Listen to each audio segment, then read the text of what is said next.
Sir साथियों, healing valley की study में हम ब्रेकियल प्लेक्सस के एक और नए पेशेंट के साथ आए हुए हैं। इनसे जानते हैं कि इनको इंजरी कब हुआ था और अभी क्या परेशानी है।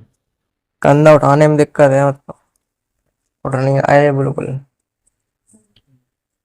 कितना समय हो गया? 2 महीने हो गए हैं, 2 महीने 4-5 दिन। अच्छा, आप यहाँ पे आए, आपको बहुत सारे पेशेंट यहाँ मिले देखने को, केवल ब्रेकियल प्लेक्सस इंजरी के। क्या उनमें रिकवरी देखी? आपने वीडियो भी बहुत सारे देखे हुए हैं अभी। और रिकवरी है, मतलब मुझसे भी ज्यादा मतलब दिक्कत वाले हैं, उनको भी सही हो रहा है उनका, इसलिए फिर हम भी इधर ही हैं।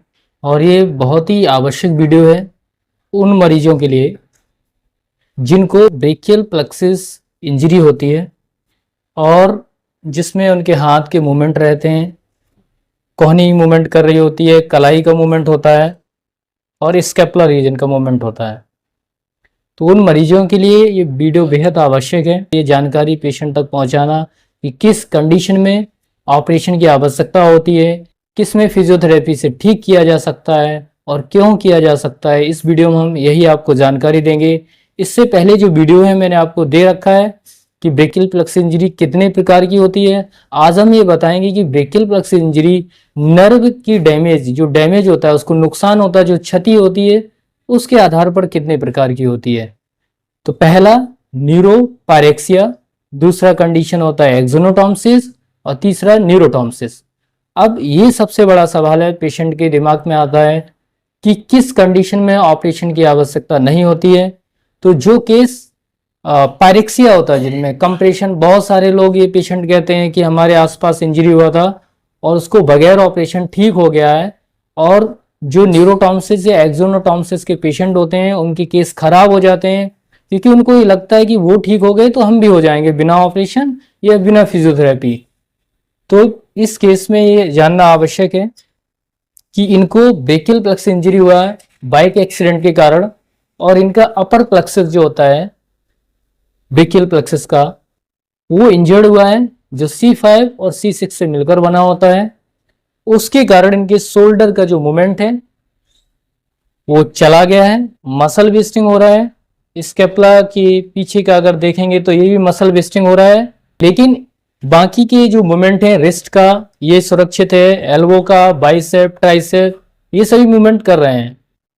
इसमें मेजर जो मसल प्रभावित हुआ वो डेल्टॉइड और हमारा इंफ्रास्पाइनेटस और सुप्रास्पाइनेटस और सेरेटस एंटीरियर। और इस कंडीशन में इनके सेंसरी जो हैं वो सुरक्षित हैं। इससे ये एक संकेत मिलता है कि इस पेशेंट में रिकवरी की संभावनाएं बहुत अधिक हैं और ये न्यूरोपायरेक्सिया की ही कैटेगरी है ब्रेकियल प्लेक्सस में। और जिसको समय रहते अगर फिजियोथेरेपी ले पेशेंट तो इसको पूर्णतः ठीक किया जा सकता है बगैर ऑपरेशन। और हम यही प्रयास करेंगे कि इनको बगैर ऑपरेशन समय रहते ठीक किया जाए। फिर भी इन्होंने थोड़ा देरी से आए, 2 महीने इनको हो चुके हैं। इस तरह के पेशेंट समय व्यर्थ ना करें। जैसे आपका हाथ नहीं उठ रहा है, कोई हड्डी फ्रैक्चर नहीं है, ये सब जानकारी होने के बाद भी अगर आपका हाथ नहीं उठ रहा है, शोल्डर की हड्डियां ठीक हैं, तो आपको समय रहते किसी न्यूरो सर्जन और या फिर एक्सपर्ट जो फिजियोथेरेपिस्ट हों उनसे परामर्श लेना चाहिए। और उसमें फिजियोथेरेपी इलाज रेगुलर लेना है क्योंकि फिजियोथेरेपी आपकी मसल को वेस्टिंग होने से बचाएगा, मसल में पावर बढ़ाएगा, साथ ही जॉइंट को सॉफ्ट रखेगा। अब इस कंडीशन में एक बहुत महत्वपूर्ण ये है कि इनको ये लगता है कि इनका रिस्ट मूवमेंट है, एल्बो की मूवमेंट है, बाइसेप ट्राइसेप कर रहा है, शोल्डर में हल्का सा गैप है, बहुत माइनर। इनको लग रहा है कि इनको सिलिंग पहनने की कोई आवश्यकता नहीं है।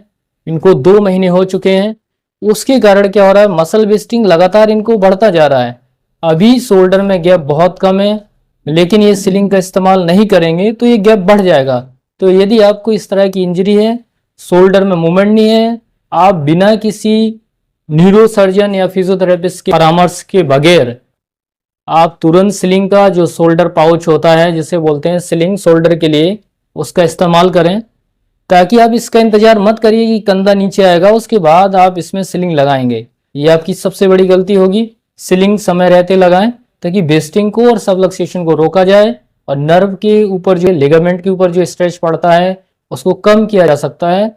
और जो रिकवरी में आगे जब इलाज करते हैं, फिजियोथेरेपी इलाज लें या सीवियर इंजरी है, ऑपरेशन की आवश्यकता भी है, उसमें बहुत मदद मिलती है।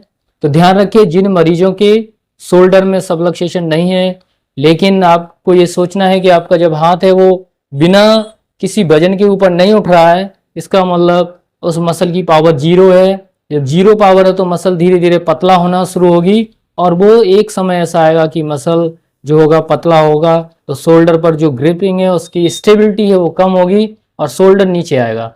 तो समय रहते इसमें स्लिंग का इस्तेमाल करें। और सबसे महत्वपूर्ण ये है कि इन्होंने भी ये गलती करने की कोशिश की कि यदि आपके मूवमेंट सारे हो रहे हैं, एल्बो का हो रहा है और शोल्डर का मूवमेंट नहीं हो रहा है, तो आपको कोई भी राय दे, कोई सलाह दे, कोई परामर्श दे आसपास में या कोई डॉक्टर कि आप बेड के साथ एक्सरसाइज करें तो आप जल्दी ठीक हो जाएंगे। नर्व इंजरी में ऐसा नहीं है, क्योंकि ये मसल जीरो ग्रेड में है। पहले मुझे जीरो से बाहर निकलना होगा, 2 में 3 ग्रेड में जब हम पहुंचेंगे और जब 4 ग्रेड में जाएंगे तब इसको बेड के साथ करेंगे। अब ये बहुत पीछे हैं। इस तरह के पेशेंट ना तो जिम जाएं, ना ही बेड के साथ कोई एक्सरसाइज करें। किसी एक्सपर्ट फिजियोथेरेपिस्ट से ही परामर्श लेके एक्सरसाइज करें उसके मार्गदर्शन में, अन्यथा बहुत नुकसान होगा। जय हिंद, जय भारत।